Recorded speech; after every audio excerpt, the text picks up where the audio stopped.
It's springtime, the temperatures are warm. If you watch my last brew, it didn't go so well because the temperatures were so cold in the shop. But it's a perfect day to brew some beer today, and that's what I'm gonna do. I'm gonna brew another hazy IPA. If you're a rookie brewer, this is gonna be a great video for you. You get to see the little things that I'm going through as a rookie brewer. If you're a veteran brewer, please watch the video, give your hints and tips to me and everyone else that's watching.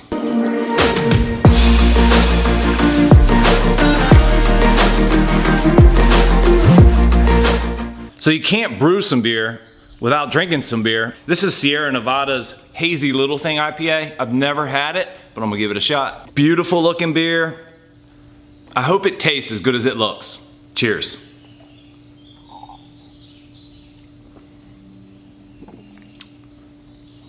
It's good, it's smooth, it's not bitter at all. It's a wonderful hazy IPA. They did a great job with this. Check that out. Sierra Nevada's Hazy Little Thing IPA.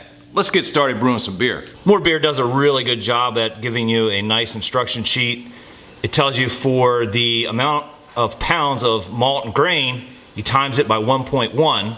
So we had 13.4 pounds of malt and grain times 1.1 equals 14.74 quarts, divided by 4 equals 3.685 gallons. 10 pounds of American two-row. This is 8 ounces of white wheat, a pound of flaked oats, a pound of flaked wheat, 8 ounces of American Carapils malt, I'm sure I messed that name up, 4 ounces of North American honey malt.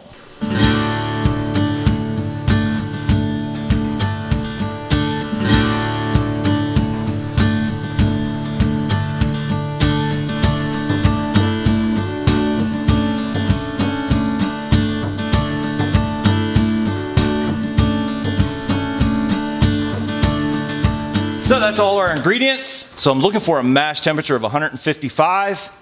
I'm gonna heat the hot liquor tank to 175. So we have our 3.75 gallons heating up right now.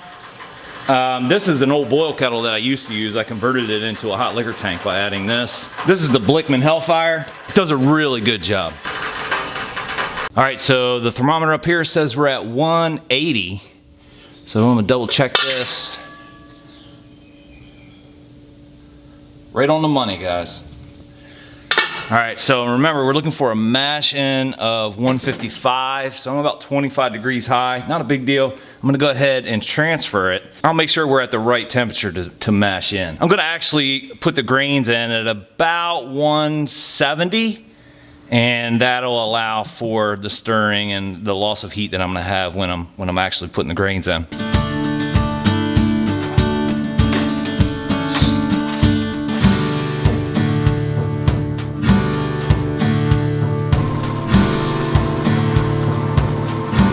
Let's double check our temp before we actually mash in. 167.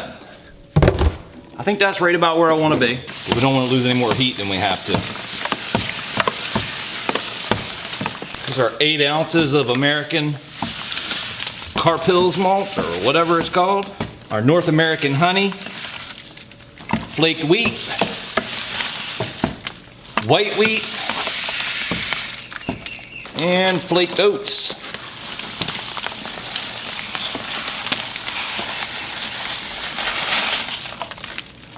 Make sure we don't have any dough balls. It doesn't look like it. All right, so we're a half hour into the mash, and what I like to do for the second half of the mash is recirculate it. Hose going on the outlet side, and this just drops into a hose that's inside with a ball on it, and it just kind of slowly will draw it from the bottom under the false bottom, and then through the pump and onto the top very nice and gently. Have the sparge water heating up, it's at 140. It's because it's been an hour. It's time to go ahead and transfer from the mash tun over to the boil kettle, and then I'll go ahead and sparge.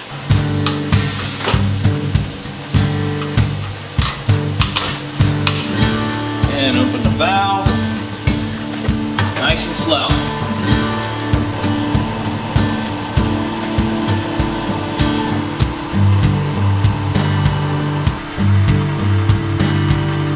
So we have a little under 2 gallons with the first runnings, so now it's time to go ahead and sparge. So now we're pumping from the hot liquor tank over to the mash tun, and again, we started about 180 degrees, I want a sparge right around 155, so if I have to add some cold water to get it there, I will. All right, there's our sparge. Now we're gonna mix it up a little. And 157, 158, I think we're perfect. We're gonna put the lid on and we're gonna recirculate. It's been about 10 minutes. Now I'm gonna go ahead and turn the pump off. We're gonna go ahead and pump the rest into the boil kettle. We'll be starting to boil very soon. It's raining and the sun's out.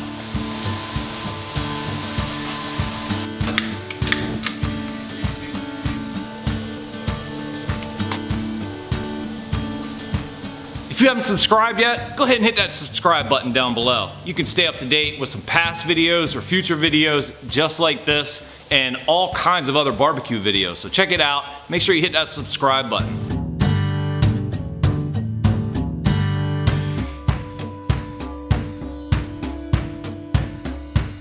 All right, so we're about 210 degrees. I'm gonna go ahead and turn the heat down a little bit. I don't want it to boil over.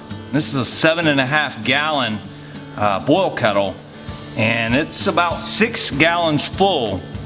I got about an extra gallon in there for evaporation during the boil. You know, it wouldn't take much to go ahead and boil over, and that's just a nasty mess. The measuring device on the outside of the boil kettle, but when it starts flowing out of that tube, that's when I know I'm right on the verge of a boil. So it helps.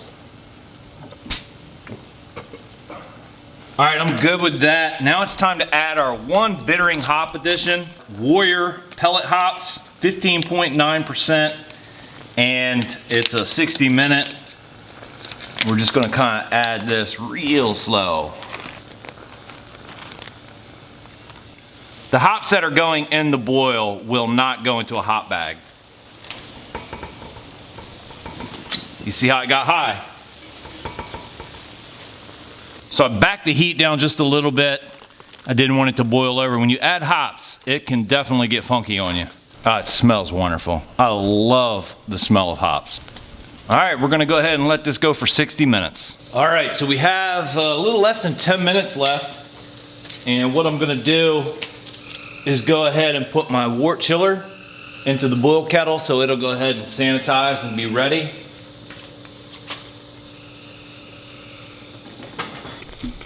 And we're at 5 minutes left in the boil. Time to add our 5-minute hop addition, which is an ounce of Citra.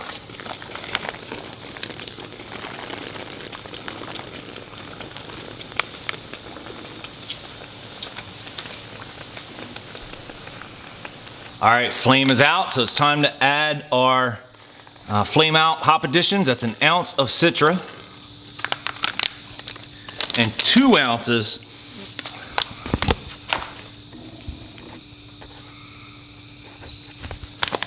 of Mosaic, and this is the real deal hop leaves right there. Now we're gonna put these in a hop bag that I've had sanitizing. 2 ounces of Mosaic in a hop bag. We're gonna set those in there. And we're gonna start our whirlpool.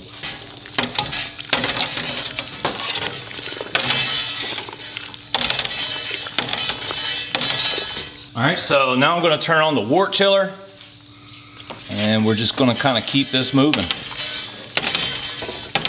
We're gonna do this until we get down to about 70 degrees. I ordered my ingredients from MoreBeer, and you need to be careful when you order one of their kits because it does not include the yeast. You have to go ahead and order your yeast separately. I think the most popular yeast for home brew on this style is this London Ale.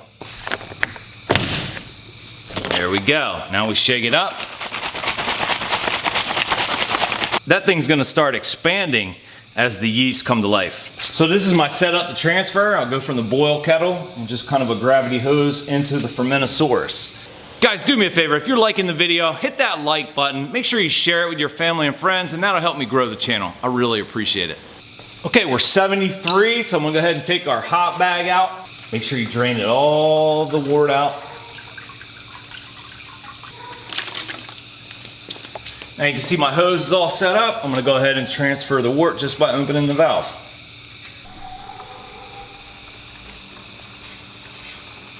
We have the wort transferred. Now I want to add some oxygen. I have this all sanitized. Turn the air on. All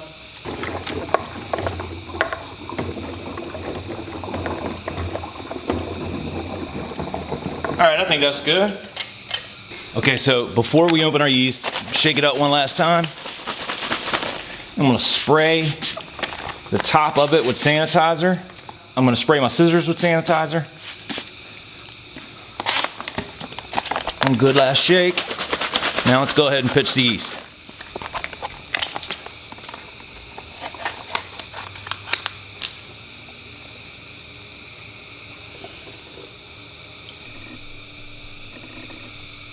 Now that says 5.5, but I actually have the sticker that is the ruler misplaced by 1/2 inch, so it's exactly 5 gallons. This is my fermenting freezer or fridge, and this is where I'll put the Fermentosaurus, and it's controlled by an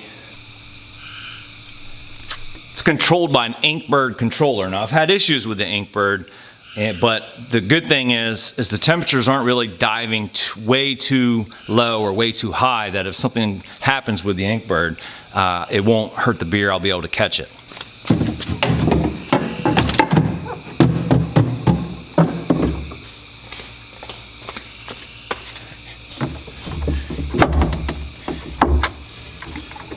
I didn't know that I was going to use the probe like this, but I had a suggestion from one of my viewers to make sure that the probe is, on the side of the fermenter, and that'll get me a better, more accurate temperature. Oh, we're about 32, 33 hours in, and you can see fermentation is hard at it. That's a beautiful sight. Okay, so it's day 3, and as you can see in the collection bottle, there's actually not much sediment. However, right at the bottom of the conical,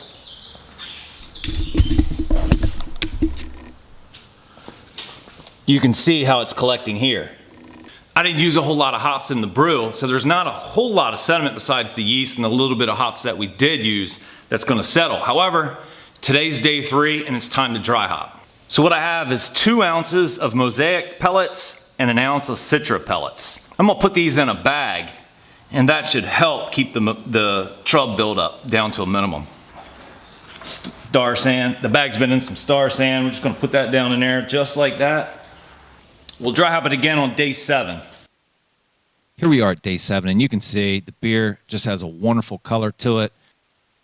I'm gonna go ahead and take the hop bag out, and I'm gonna dry hop it with the second dry hop edition. So that's the weirdest thing. On the camera, you can see what it's doing, but in person, it's staying steady.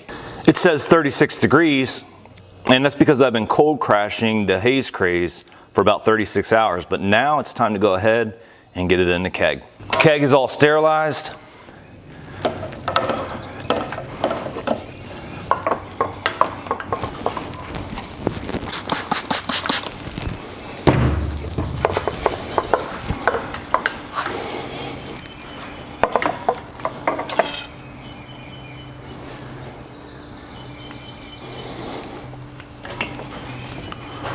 So in the keg, I'm going to carbonate it by applying about 30 pounds of pressure for about 24 hours of CO2.